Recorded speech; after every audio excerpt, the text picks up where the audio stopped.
Assalomu alaykum. Hurmatli pensionerlar, nafaqa oluvchilar va ota-onasining pensiya ishlariga qarashayotgan yaqinlar. Bugun men juda muhim mavzuni tushuntiraman. Avgust oyida pulingizni vaqtida olish, to'lov kechikib qolmasligi. Plastik kartaga tushmay qolmasligi yoki naqd beriladigan pensiya qaytib ketmasligi uchun ulgurib qilish kerak bo'lgan 5 ta ish haqida gaplashamiz. Bu ma'lumot har bir pensionerga tegishli. Chunki bitta hujjatdagi xato, bitta eski telefon raqami yoki bitta tasdiqlanmagan ma'lumot sabab pul bir necha kunga emas, ba'zan haftalab kechikishi mumkin. Shuning uchun videoni oxirigacha ko'ring.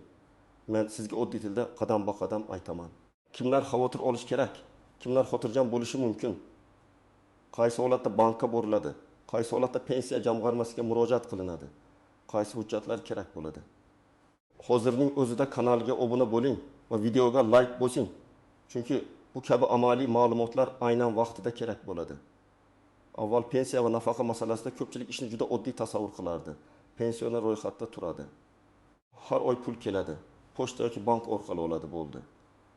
Agar manzil o'zgarmasa, karta ishlasa, hujjatlar joyida bo'lsa, haqiqatan ham katta muammo bo'lmasdi. Lekin hozir tizimlar ko'proq elektronlashdi. Bank kartalari, mobil raqamlar, identifikatsiya, yashash manzili, arizalar, ishonchnomalar va ma'lumotlar bazalaridagi moslik juda muhim bo'lib qoldi. Bugun pensiya to'lovi faqat pensioner bor, demak pul berilsin degan tartibda yurmaydi. Tizimda sizning pasport yoki ID karta ma'lumotlaringiz, bank karta hisobingiz, telefon raqamingiz, yashash joyingiz, ayrim hollarda mehnat staji yoki imtiyoz asoslari to'g'ri ko'rinishi kerak. Agar ism-sharifda bitta harf farqi bo'lsa, eski pasport ma'lumot turgan bo'lsa, karta muddati tugagan bo'lsa, pul texnik sabablarga ko'ra tushmay qolishi mumkin. Avgust oyida esa bu masala yanada dolzarb bo'ladi. Chunki yoz oylarida ko'p odamlar qishloqqa ketadi. Farzandlarnikida yashab turadi. Bankka borishni kechiktiradi. Hujjat almashtirishni ortga suradi. Ayrim pensionerlar sentabrda boraman, keyingi oy aniqlashtiraman, hali vaqt bor deb yuradi. Lekin to'lov ro'yxatlari shakllanadigan va bank ma'lumotlari tekshiriladigan davrda kechikish bo'lsa, pul o'z vaqtida qo'lingizga tegmasligi mumkin. Men eng ko'p uchratadigan muammo shuki, pensioner aslida pul olish huquqiga ega. Lekin texnik yoki hujjatdagi sabab tufayli pul vaqtida kelmaydi. Bu pensiya bekor bo'ldi degani emas, lekin odamga baribir og'ir. Dori olish kerak, kommunal to'lovi bor, oziq-ovqat kerak. Shuning uchun avgustda quyidagi 5 ta ishni tekshirib chiqish juda muhim. Eng avvalo pensiya qaysi yo'l bilan olayotganingizni aniqlab oling. Plastik kartagami, bank omonat hisobigami? Pochtadami yoki ishonchnoma orqali boshqa odam olyaptimi? Agar pensiyangiz bank kartasiga tushsa, avgustda birinchi tekshiradigan narsangiz karta muddati bo'lishi kerak. Karta yuzasida oy va yil yozilgan bo'ladi. Masalan, 1924, 1924, 1224 kabi. Agar kartangizning muddati avgustda tugayotgan bo'lsa yoki allaqachon tugagan bo'lsa, pul tushishi yoki undan foydalanishda muammo chiqishi mumkin. Hayotiy misol keltiraman. Toshkent viloyatida yashovchi bir pensioner onaxon pensiyasini kartaga olardi. Karta muddati iyul oxirida tugagan, lekin u kishi buni sezmagan.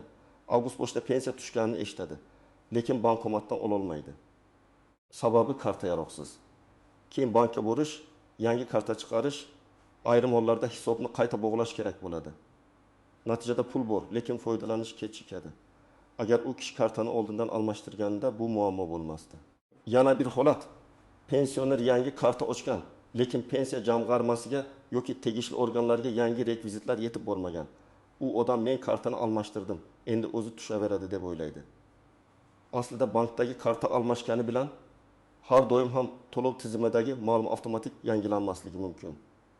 Shuning uchun yangi karta olgandan keyin pensiya aynan shu kartaga tushishi tasdiqlanganmi? Bank xodimidan va pensiya jamg'armasi bo'limidan aniqlashtirish kerak. Siz nima qilasiz? Bank kartangizni qo'lingizga oling, muddatini ko'ring. Agar muddat avgustda tugasa bankka boring. Pasport yoki ID karta, eski karta. Telefon raqamingiz yoningizda bo'lsin. Bankdan yangi karta olayotganda pensiya tushadigan hisob saqlanib qoladimi yoki yangi hisob ochiladimi? Albatta so'rang. Agar yangi hisob ochilsa, rekvizitlarni yozma ko'rinishda oling va pensiya jamg'armasiga topshirish yoki elektron tarzda yuborish zarurligini aniqlang. Pensiya tizimida shaxsni aniqlash eng asosiy masala. Sizning familiyangiz, ismingiz, otangizning ismi, tug'ilgan sanangiz, JSHSHIR raqamingiz, pasport yoki ID karta ma'lumotlaringiz to'g'ri bo'lishi kerak. Agar siz yaqinda pasport almashtirgan bo'lsangiz, ID karta olgan bo'lsangiz, familiyangiz o'zgargan bo'lsa yoki eski hujjat ma'lumotlari tizimda qolgan bo'lsa, to'lovda uzilish bo'lishi ehtimoli bor. Masalan, bir otaxon eski pasport bilan pensiya rasmiylashtirgan, keyin ID karta olgan, lekin pensiya bo'limiga yangi hujjatni ko'rsatmagan. Bankda esa yangi ID karta bo'yicha ma'lumot turibdi. Tizimlar solishtirilganda eski va yangi hujjat mos kelmay qoladi. Pul butunlay yo'qolmaydi, lekin aniqlashtirish talab qilinadi. Bu esa vaqt oladi. Ayniqsa familiyada apostrof harflar, lotin kiril yozuvidagi farqlar ham muammo bo'lishi mumkin. Masalan, G'aniyev bir joyda Ganiyev, O'rinov bir joyda O'rinov bo'lib qolishi mumkin. Oddiy ko'ringan farq bank va davlat bazalarida mos kelmaslikka sabab bo'ladi. Men shuning uchun har doim pensionerlarga aytaman. Hujjatdagi yozuv qanday bo'lsa, bankda ham, pensiya ishida ham xuddi shunday bo'lishi kerak. Siz nima qilasiz? Pasport yoki ID kartangizni tekshiring. Agar yaqinda almashtirgan bo'lsangiz, tuman yoki shahar pensiya jamg'armasi bo'limiga murojaat qiling. O'zingiz bilan ID karta yoki pasport, pensiya guvohnomasi bo'lsa, uni bank karta rekvizitlari, telefon raqamingizni olib boring. Mening shaxsiy ma'lumotlarim yangi hujjat bo'yicha yangilanganmi deb so'rang. Agar xato bo'lsa, tuzatish uchun ariza yozing. Arizada familiya, ism, tug'ilgan sana, JSHR, aloqa raqami va muammo mazmuni aniq yozilishi kerak. Ko'p pensionerlar yozda farzandlariga boradi, boshqa viloyatda davolanishda bo'ladi, qishloqda yoki shaharda vaqtincha yashab turadi. Agar pensiya bank kartasiga tushsa, manzil masalasi unchalik sezilmasligi mumkin. Lekin pensiyani pochta orqali yoki uyga olib kelish tartibida olayotganlar uchun manzil juda muhim. Pochtachi sizni ro'yxatdagi manzildan topolmasa, 1-2 marta keladi, keyin to'lov qaytarilishi yoki ushlab turilishi mumkin. Masalan, pensioner ayol yozda 2 oy qizining uyida bo'ladi. Pensiya esa eski manzilga olib boriladi. Uyda hech kim yo'q. Qo'shnilar ular ketgan deydi. Pochtachi qayd qiladi. Keyin onaxon nega pensiyamni olib kelmadingizlar deb xafa bo'ladi. Aslida tizimda manzil o'zgarmagan. Pensioner vaqtincha boshqa joyda ekanini hech kimga bildirmagan. Yana bir muhim nuqta. Agar siz doimiy yashash joyingizni o'zgartirgan bo'lsangiz, masalan, Samarqanddan Toshkentga, Andijondan Farg'onaga ko'chgan bo'lsangiz, pensiya ishingiz ham yangi hudud bo'yicha to'g'ri yuritilishi kerak. Ro'yxatdan o'tish, propiska, vaqtincha ro'yxat, doimiy yashash ma'lumotlari ba'zi to'lov tartiblariga ta'sir qilishi mumkin. Ayniqsa ijtimoiy nafaqalar, parvarish puli, nogironlik bilan bog'liq to'lovlar, boquvchisini yo'qotganlik pensiyasi kabi to'lovlarda yashash joyi bo'yicha nazorat kuchliroq bo'ladi. Siz nima qilasiz? Agar avgustda manzilingizda bo'lmasangiz, pensiyani qanday olishingizni oldindan hal qiling. Agar kartaga tushsa, muammo kamroq, lekin karta yoningizda bo'lsin va PIN kodni begonalarga bermang. Agar pochta orqali olsangiz, mahalliy pochta bo'limiga yoki pensiya bo'limiga murojaat qiling. Men vaqtincha boshqa manzilda bo'laman. To'lovni qanday olsam bo'ladi deb so'rang. Agar zarur bo'lsa, bank kartasiga o'tkazish haqida ariza bering. Bu ayniqsa uzoq vaqt boshqa joyda yashaydiganlar uchun qulay. Ko'p hollarda pensionerning o'zi bankka yoki pochtaga bora olmaydi. Sog'ligi yomon, yoshi katta, yurishi qiyin, boshqa viloyatda davolanmoqda. Shunda farzandi nabirasi yoki yaqin qarindoshi ishonchnoma asosida pensiyasini olib beradi. Bu qonuniy yo'l, lekin ishonchnomaning muddati, shakli va mazmuni to'g'ri bo'lishi shart. Eng ko'p uchraydigan xato, ishonchnoma muddati tugagan, lekin oila a'zolari buni unutgan. Avgustda pul olishga borganda bank yoki pochta ishonchnoma amal qilmaydi deydi. Odamlar xafa bo'ladi, lekin xodimlar ham hujjatsiz pul bera olmaydi. Chunki pensiya pensionerning shaxsiy mablag'i. Uni boshqa odam olishi uchun rasmiy vakolat kerak. Masalan, otaxon o'g'liga 6 oyga ishonchnoma bergan. Yanvarda rasmiylashtirilgan ishonchnoma iyulda tugagan. Avgustda o'g'il bankka boradi, pulni ola olmaydi. Keyin otaxonning o'zini notariusga olib borish kerak bo'ladi yoki notarial harakatni uyda amalga oshirish imkoniyatini so'rash kerak bo'ladi. Bu esa qo'shimcha xarajat, vaqt va asab. Yana bir nozik jihat. Ishonchnomada aynan pensiya yoki nafaqa mablag'larini olish vakolati yozilgan bo'lishi kerak. Lekin bank yoki pochta uchun yetarli bo'lmasligi mumkin. Shuning uchun hujjat tuzayotganda pensiya, nafaqa, kompensatsiya va boshqa ijtimoiy to'lovlarni olish, bank hisobvarag'idan yechish, kerakli arizalarni imzolash kabi vakolatlar aniq ko'rsatilgani yaxshi. Siz nima qilasiz? Agar sizning pensiyangizni boshqa odam olayotgan bo'lsa, bugunlik ishonchnomani ochib, muddatini ko'ring. Tugash sanasini kalendarga yozing. Muddati avgustda tugayotgan bo'lsa, oldindan yangilang. Notariusga borganda pensionerning pasporti yoki ID kartasi, vakil bo'ladigan odamning pasporti yoki ID kartasi. Kerak bo'lsa pensiya hujjatlari olib boriladi. Agar pensioner yura olmasa, notariusning uyga chiqish tartibini so'rab ko'ring. Har bir hududda amaliy tartib farq qilishi mumkin. Shuning uchun oldindan telefon qilib aniqlash foydali. 5-ish. Qo'shimcha to'lov. Qayta hisoblash va ariza berish imkoniyatlarini o'tkazib yubormang. Avgust oyida faqat mavjud pensiyani olish emas, balki o'zingizga tegishli bo'lishi mumkin bo'lgan qo'shimcha pul qayta hisoblash. Ustama yoki to'lanmay qolgan mablag'larni aniqlash ham muhim. Ko'p pensionerlar menga qancha chiqargan bo'lsa, shuncha to'g'ri deb yuradi. Lekin amaliyotda mehnat staji to'liq kiritilmagan, arxiv ma'lumotlari keyin topilgan, nogironlik guruhi o'zgargan, qaramog'idagi shaxslar bo'yicha ma'lumot yangilanmagan, ishlashni davom ettirgan, davr hisobga olinmagan holatlar uchraydi. Masalan, bir pensioner erkak 25 yil staj bilan pensiyaga chiqqan deb hisoblangan. Keyin eski korxonasidan yana 5 yil ishlaganini tasdiqlovchi arxiv ma'lumoti topilgan. Agar u ariza bermasa, tizim o'z-o'zidan har doim ham buni qo'shib yubormaydi. Ariza, hujjat tekshiruv kerak bo'ladi.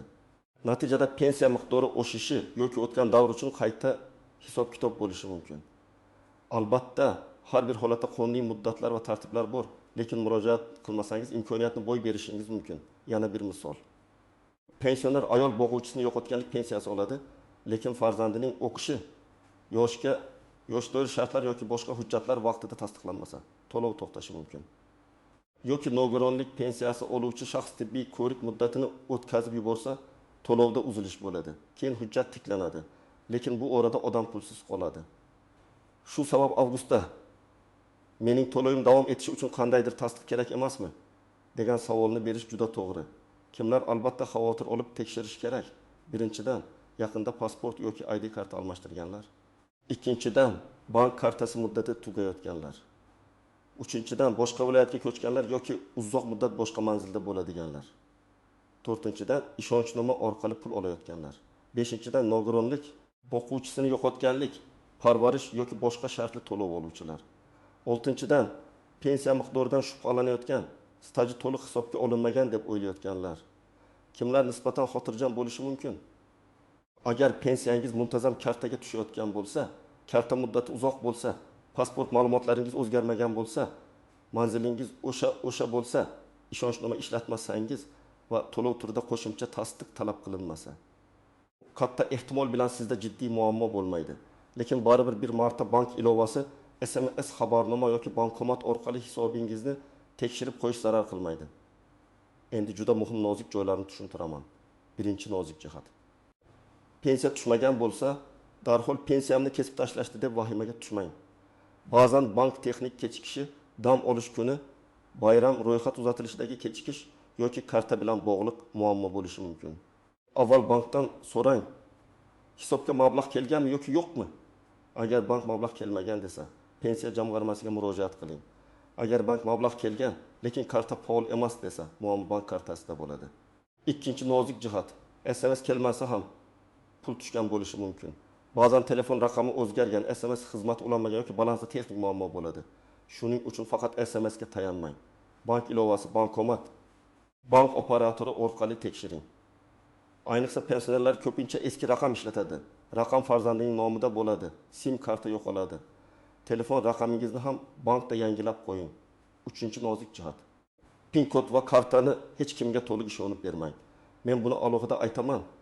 Chunki pensionerlarning pulini ba'zan begona emas, o'z tanishlari, qo'shnilari yoki hatto mas'uliyatsiz qarindoshlari yechib oladi.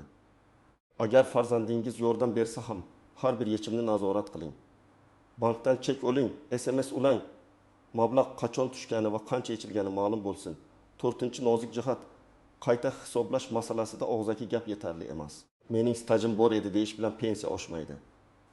Arxiv ma'lumoti, mehnat daftarchasi, ish haqi to'g'risidagi ma'lumotnoma, sud qarori yoki boshqa tasdiqlovchi hujjat kerak bo'lishi mumkin. Agar korxona yopilgan bo'lsa, arxivga murojaat qilinadi. Agar hujjatda xato bo'lsa, uni tuzatish tartibi bor. Demak, dalilsiz talab natija bermaydi. 5-nozik jihat, Har bir to'lov turi bir xil emas. Yoshga doir pensiya, nogironlik pensiyasi, o'quvchisini yo'qotganlik pensiyasi, ijtimoiy nafaqa, parvarish puli, kompensatsiya to'lovlari turli asoslarda beriladi. Biriga karta kifoya bo'lsa, boshqasiga tibbiy xulosa, o'qish joyidan ma'lumotnoma, qaramog'idagi shaxslar haqidagi hujjat yoki mahalla ma'lumotlari kerak bo'lishi mumkin. Shuning uchun qo'shningizga bo'lgan tartib sizga ham aynan shunday qo'llanadi deb o'ylamang. Endi men sizga juda aniq reja beraman. Birinchi qadam. Hujjatlarni bitta papkaga yig'ing. Pasport yoki ID karta, pensiya guvohnomasi bo'lsa, bank karta rekvizitlari, eski mehnat daftarchasi nusxasi, arxiv ma'lumotlari, nogironlik bo'yicha hujjatlar, ishonchnoma, telefon raqamingiz yozilgan qog'oz. Hujjatlar tarqoq bo'lsa, kerakli paytda topilmaydi. Ikkinchi qadam. Bankka murojaat qiling yoki telefon orqali aniqlang. Karta muddati qachon tugaydi? Pensiya tushadigan hisob faolmi? SMS xabarnoma ulanganmi? Telefon raqami to'g'rimi? Karta bloklanmaganmi? Agar karta almashish kerak bo'lsa, avgust oxirini kutmang, imkon qadar oy boshida qiling. Uchinchi qadam. Pensiya jamg'armasining tuman yoki shahar bo'limiga boring yoki rasmiy elektron xizmatlar orqali tekshiring. Savolingiz aniq bo'lsin. Mening pensiya to'lovimda to'xtash sababi yo'qmi? Hujjatlarim yangi ID karta bo'yicha yangilanganmi? Bank rekvizitlarim to'g'rimi? Qayta hisoblash uchun qanday hujjat kerak? Xodimga umumiy shikoyat emas, aniq masala aytsangiz, javob ham aniq bo'ladi. 4-qadam. Agar ariza yozsangiz, albatta nusxa yoki qabul qilinganini tasdiqlovchi belgi oling. Arizada sana, yashash manzili, telefon raqami, murojaat mazmuni yozilsin. Masalan, pensiya to'lovim yangi bank kartamga o'tkazilishini so'rayman yoki pasport ma'lumotlarim yangilanganini tekshirib tizimga kiritishingizni so'rayman yoki mehnat stajim bo'yicha qayta hisoblashni ko'rib chiqishingizni so'rayman. Quruq og'zaki gap keyin isbot bo'lmaydi. 5-qadam. Yaqinlaringiz bilan kelishib oling. Agar pensioner yoshi katta bo'lsa, farzandlari hujjatlarni tekshirishda yordam bersin. Lekin yordam degani pulni nazoratsiz olish degani emas. Har oy qancha tushgani, qancha yechilgani, karta kimda turgani aniq bo'lsin. Bu oilaviy ishonchni ham, pensionerning moliyaviy xavfsizligini ham saqlaydi. Demak, avgustda pensiya pulini vaqtida olish uchun 5 ta ishni kechiktirmang. Bank kartangiz va hisobingizni tekshiring. Pasport yoki ID karta ma'lumotlaringizni yangilang. Yashash manzilingiz va vaqtincha boshqa joyda bo'lish holatini aniqlashtiring. Ishonchnoma muddatini ko'ring. Qo'shimcha to'lov yoki qayta hisoblash imkoniyatlarini o'tkazib yubormang. Bu ishlar qiyin emas, lekin vaqtida qilinmasa, pul kechikadi, asab buziladi. Dori-darmon va kundalik xarajatlar muammoga aylanadi. Men ekspert sifatida sizga shuni maslahat beraman. Hali vaqt bor demang. Avgustda 2 kun ajrating, hujjatlarni tartibga keltiring, bank va pensiya bo'limida aniqlashtiring. Agar hammasi joyida bo'lsa, xotirjam bo'lasiz. Agar muammo bo'lsa, uni pul kerak bo'lgan kuni emas, oldindan hal qilasiz. Sizda pensiya vaqtida tushmay qolgan holat bo'lganmi?